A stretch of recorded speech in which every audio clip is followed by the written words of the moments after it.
Hello friends. So from this session we are starting your Sanskrit book.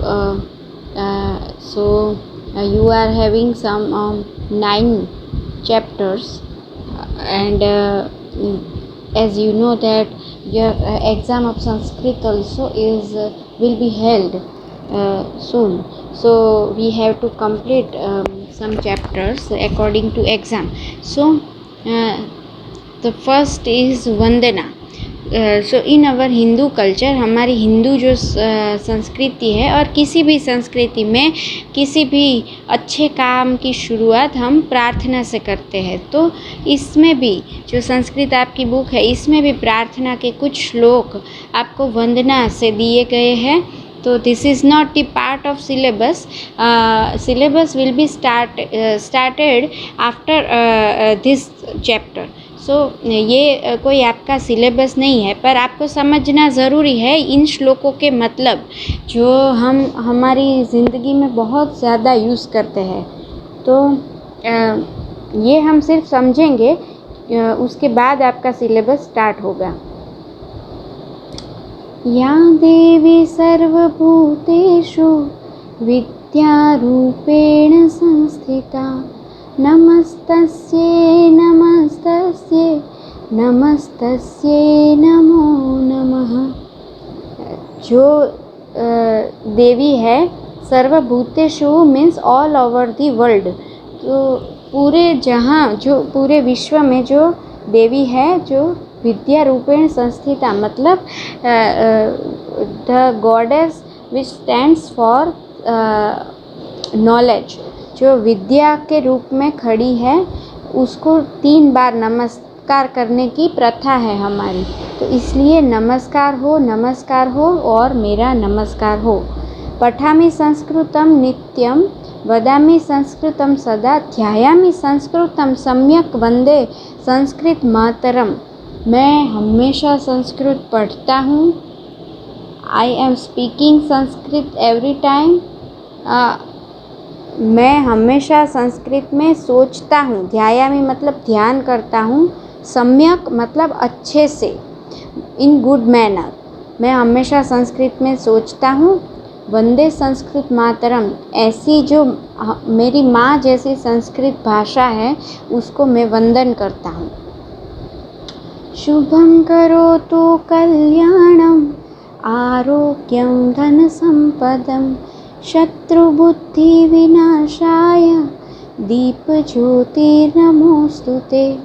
मतलब जो शुभ करता है और जो कल्याणकारी है, जो हमको आरोग्य और समृद्धि वेल्थ जो जिसकी वजह से मिलती है, जो खराब बुद्धि, शत्रु बुद्धि मतलब यहाँ पे एनिमी नहीं समझना है, जो हमारी खराब बुद्धि है या फिर हमारा जो एनिमी है, उसके अंदर जो खराबी है उसको जो नाश करता है, ऐसे दीपक मतलब ऐसे दिए को मैं नमस्कार करता हूँ। हमारी संस्कृति में भगवान के सामने जो दिया हम जलाते हैं, उसको भी नमस्कार करने की प्रथा है। तो ये दिए के लिए एक श्लोक है। मुकं करोति वाचालं पंगुलंघयते गिरिं यत्कृपातमहं वंदे परमानंदं माधवम। मतलब ये कृष्ण भगवान के लिए को एड्रेस करके श्लोक है कि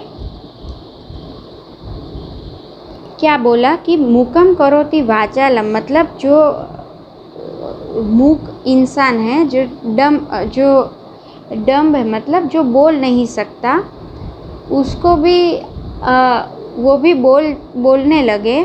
पंगु लंघयते गिरिम, लंघना मतलब ओवरकम, तो जिसके पैर नहीं है फिर भी वो पर्वत तक चढ़ जाए।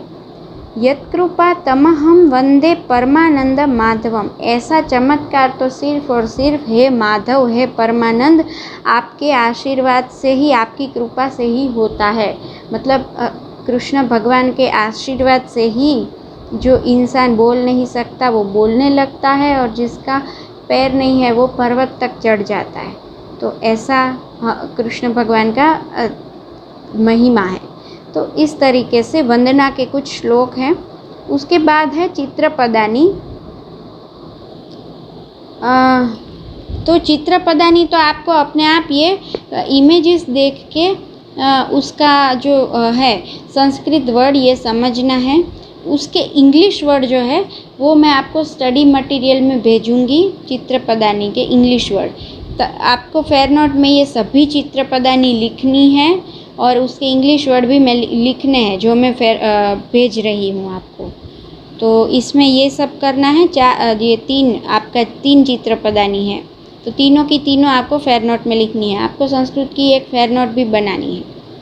सेकंड यूनिट जो सेकंड चैप्टर है वो है मेघो वर्षति, मतलब the rain is it's raining, मतलब जो बारिश गिर रही है। तो बारिश के बारे में ये है। बहुत सुंदर एक पोएम है जिसके पोएट हैं, the poet is Shri Mahabaleshwar Bhatt, उसके कवि है। उन्होंने ये संस्कृत में एक कविता लिखी है जो रेन के बारे में है। Let us start.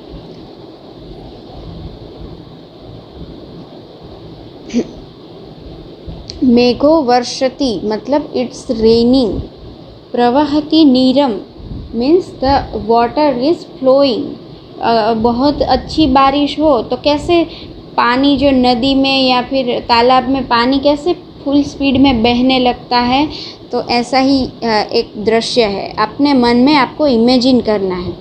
तुष्यति कृषिकः, कृषिकः का मतलब है farmer. So it is very much satisfying atmosphere for farmers. तुष्यति का मतलब है सेटिस्फाइंग। जो फार्मर्स है उनके मन में संतोष है, क्योंकि अगर बारिश आती है तो ही फार्मर्स सीड्स जो है वो बो सकते हैं, बीज जो है वो बो सकते हैं और जो अनाज है वो ले सकते हैं। तो उनका पूरा जीवन बारिश के ऊपर है। तो इसलिए इतनी अच्छी बारिश हो रही है कि जो फार्मर है वो अभी अपने मन में संतुष्ट है। तुष्यति का मतलब संतुष्ट, मतलब सेटिस्फाइंग। गच्छति गोष्ठम, गोष्ठम का मतलब है कैटल्स। जो भेड़ बकरियां हैं वो भी जो रेन में भेड़ बकरियां या फिर ये गाय, ये सब है गाय बैल, ये सब पूरा ग्रीनरी छा गया है, तो वो भी खुश होके जा रहे हैं।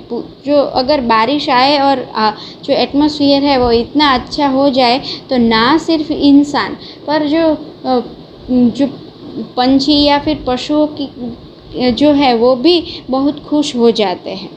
तो गच्छति गोष्ठम, गोष्ठम का मतलब है इस तरीके से पशुओं का समूह, वो भी जा रहा है। They are very happy by seeing this type of greenery.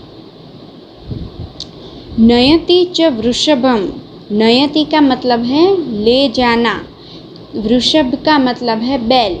तो जो फार्मर है वो बैल को ले जा रहे हैं। कहाँ ले जा रहे हैं? हलमपि वहति, वहति मतलब उसको भी ले जा रहे हैं। कहाँ? हल को भी ले जा रहे हैं बैल के साथ। हम समझ ही गए होंगे कि कहाँ ले जा रहे हैं, to farms, towards their farms. कर्षति क्षेत्रम, they are ploughing the farms by this plough. जो हल है उससे जो ज़मीन है वो खेड़ रहे हैं, तो हल भी जोत रहे हैं बैल के साथ। ये यहाँ पे इमेज में भी दिखाया है। वपति च बीजम, बीज मतलब seeds. So after ploughing the farm they are sowing the seeds, तो बीज भी बो रहे हैं।